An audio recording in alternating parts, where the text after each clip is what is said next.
Y ayer se dictó 6 meses de prisión preventiva para el único imputado por el femicidio de María Marta Toledo. Habría utilizado un matafuegos para matarla. Estamos en comunicación con Eugenia Titanti, la fiscal que entiende en este caso, a quien agradecemos por supuesto estos minutos. María Eugenia, ¿cómo le va? Buenos días, ¿cómo están ustedes? Muy bien. Bueno, en principio queremos saber si usted podría hacernos una crónica acerca de cómo se dieron estos hechos, qué es lo que ha investigado la Fiscalía. Bueno, nosotros comenzamos investigando a partir de una denuncia de desaparición de persona, recibida el día jueves 30 en horas de la tarde. A partir de allí se contactó a las personas allegadas a la señora Toledo, sus amigas, sus familiares que son de la provincia de Córdoba, y se pidió reportes de su teléfono a los fines de saber dónde había estado.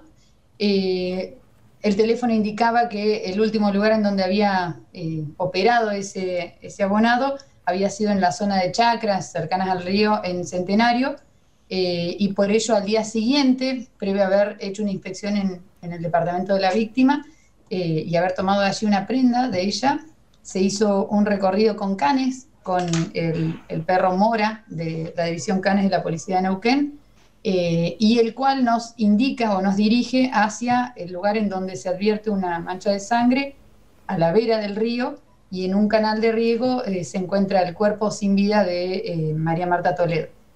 Allí se comienza un relevamiento de cámaras del lugar, del trayecto comprendido incluso entre su vivienda y ese lugar del hecho.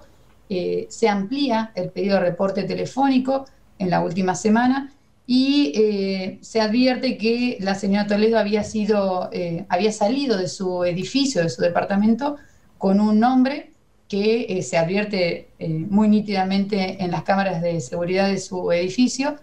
Esto alrededor de las 13:30 del mismo día, miércoles 29. Y desde allí se advierte que se van en un vehículo muy particular, una camioneta S10 blanca, que tiene ciertas singularidades que nos permiten identificarla, y ese vehículo es el que luego se ve en otras cámaras de seguridad ya más cercanas al lugar del hecho, tanto a la ida como a la vuelta. Se tomaron distintos testimonios, uno de ellos del propietario de esa camioneta, que dice que se la había prestado al imputado ese mismo día entre las 11 y las 15 horas aproximadamente. Como le decía, ese reporte de teléfono de la víctima daba cuenta de que la misma había salido desde su domicilio en dirección norte, es decir, directamente hacia lo que es el sector de Parque Industrial, que capta hacia el sur, y luego hacia el sector de Centenario, más concretamente hacia el sector de Chacras.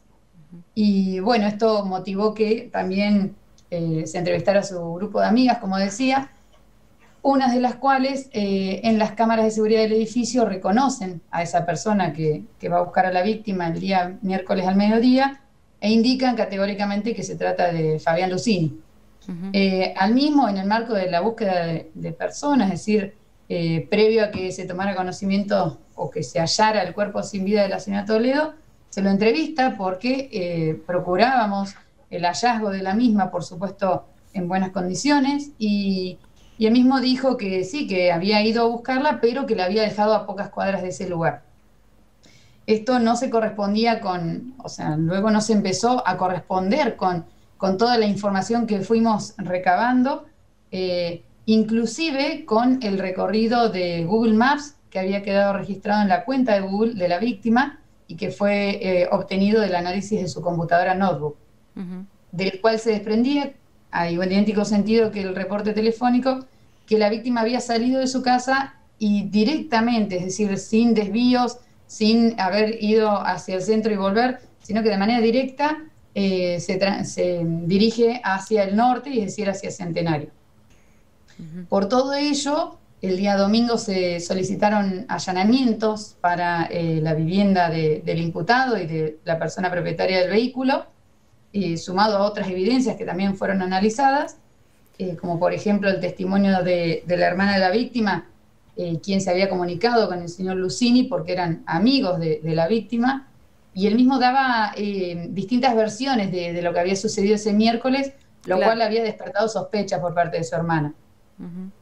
Se realizaron los allanamientos, se procedió al secuestro de distintos elementos, entre ellos, lo que más interesa o lo que fue más relevante, se secuestraron prendas de vestir que coinciden con las prendas de vestir que tenía el imputado al momento de haber sido visto en el edificio de la víctima, y se secuestró el vehículo, esta camioneta Chevrolet S10, que fue peritada por la Unidad de Servicios Periciales el día domingo en horas de la noche, y de esa requisa se obtuvo que en la camioneta había sangre humana, y que había un elemento que es un matafuego, que bueno, estaba abollado, tenía signos de abolladura y de hundimiento, y tenía sangre humana también. Esto lo destaco porque las lesiones que presenta la víctima, conforme indicó el forense, habrían sido provocadas con un elemento que él refiere de superficie sólida, romo, es decir, contundente, y con una fuerza considerable, con lo cual este elemento resulta compatible con las lesiones que presentaba Toledo. Así que esas fueron las evidencias que motivaron nuestra acusación. Claro. Fiscal, ¿y qué tipo de relación tendrían entre ellos? Lo que se ha acreditado hasta el momento es que tenían una relación de amistad, de trato muy frecuente, digamos, tanto personal como telefónico, e incluso la víctima era amiga de la pareja del señor Lucini. Sí. Eso es lo que se tiene hasta el momento. ¿Se hablaba de una relación comercial, el inicio de un proyecto comercial? Hay testigos que dan cuenta de que el señor Lucini pretendía hacer una transacción, un negocio, para lo cual le había propuesto a Toledo que hiciera una inversión y que la contraprestación le daba unos cheques, pero que ella se habría negado porque eso no le generaba ninguna seguridad. Eso es parte de la investigación en cuanto a si pudo haber tenido alguna relación con ese móvil o no. Claro. Fiscal, ¿qué sucedió ayer en la audiencia de formulación de cargos, principalmente con respecto a la prisión preventiva a Lucini, y qué fue lo que dijo él?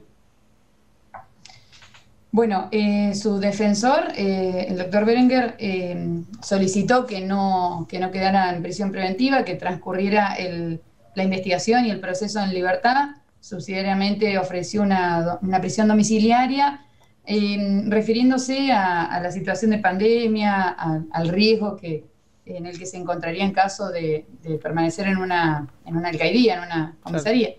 Claro. Lo cierto es que de esta parte expuso el doctor García que en realidad la situación penitenciaria de la provincia de Neuquén no presenta mayores riesgos a los que todos estamos expuestos en la sociedad en libertad. Claro. Inclusive este caso amerita, por los fundamentos que nosotros expusimos, sobradamente que el imputado permanezca en prisión preventiva, porque existen serios riesgos, tanto de fuga como de entorpecimiento. Inclusive hicimos mención a que en realidad uno cuando habla de riesgo habla de posibles conductas que pueda desplegar el imputado. Y aquí el imputado ya desplegó conductas tendientes a desviar la investigación. Entonces, esto es valorado por el doctor Ravisoli, que es el juez de garantías, quien, confirma nuestra petición y rechaza el pedido que hace el defensor. ¿Él se dijo inocente? En cuanto al imputado, él, declaró en un momento de la audiencia, refirió que volvió a confirmar esto de que sí, él la había ido a ver, cuestión que recién empezó a reconocer a quienes le consultaban por María Marta, cuando advirtió que había sido captado por las cámaras de seguridad. O sea, esto que él reconoce de haberla ido a buscar, lo dice luego de que se lo ven las cámaras del edificio, no es que lo había dicho desde un inicio, ¿no? Sí. Incluso la hermana le decía que no la buscara, que seguro que le habían robado el celular, que ya iba a aparecer, lo cual también quitó tiempo inicial de búsqueda, porque él justamente manifestaba esto de que seguramente ya iba a aparecer. Él dijo esto de que la fue a buscar al mediodía, dice que tuvo 2 llamadas perdidas de ella, lo cual no consta en ninguno de los registros que se han solicitado, y que él regresa a las 15 horas a su casa, a su domicilio, el domicilio de la víctima, porque, bueno, respondiendo a esas llamadas perdidas que había supuestamente recibido. Y dice que en ese interín, o sea, en el momento en el que ocurre el hecho, él se habría encontrado en una zona de María Auxiliadora, el Colegio María Auxiliadora y del Consejo de Educación. Y lo cierto es que en ningún momento su teléfono es captado por las antenas y celdas que operan en ese lugar. Así que esta nueva versión que intenta forzadamente dar no se corresponde con la evidencia que hay agregada al caso.